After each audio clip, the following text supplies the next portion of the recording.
For today's video mga day, magluto tag atay with egg. Nagisa na ko og bawang mga day no. Gibutang man po na ko bombay og luya mga day no. Wa na maglangan-langan pa.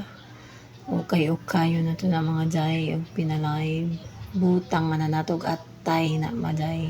Atay sa manok na mga day no. Atay sa mekos-mekos. Para mahalo siya maayo pati ang mga lamas kay langsa na siya mga jay kung dili natin nagataron ng luto no. So ato sa nang patawd-tauran mga jay but nga na po natog tuyo mga jay kay lami sad na siya og nay parat-parat butang nga nagsuka na pod mga jay butang nga pampalasa aron makalimot kag unsay pangalan pag makatiyog ka.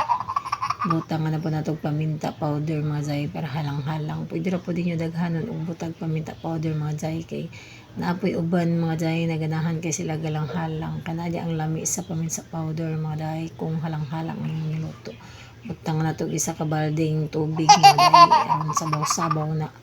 Kay lami sad siya mga jay kung daghag sabaw no kay kabalo kaniya mga sak mga jay kinahanglan jud ni siya daghan og sabaw kay diha sila makalasaw di pud nila pangitawon ang sabaw subura na nagsinabaw ako naluto mga jay no but nga na po nato mga jay og bombay nga dagko kanang puti na siya nga bombay mga jay ilunod na po nato ang itlog agdanan ako daan mga itlog mga jay ha bago na ako nagilunod because mekos na po nato ng mga jay lami ka na siya mga jay kung naay daghang bombay kay mao na ang lasa my God. kung magkaon sila butang na po na ito oyster sauce mga day so mao to mga day hapit na siya mga luto mga day mikos na to mga day no para mahalo pati ang oyster sauce kay burag nagdali good na maluto din mga day kay gutom na kaayo sini mahuman na ni siya luto mga day no todo dato na ning haonon mga day kay gutom na jud kayo lamin na jud kayo kaon mo na siya atay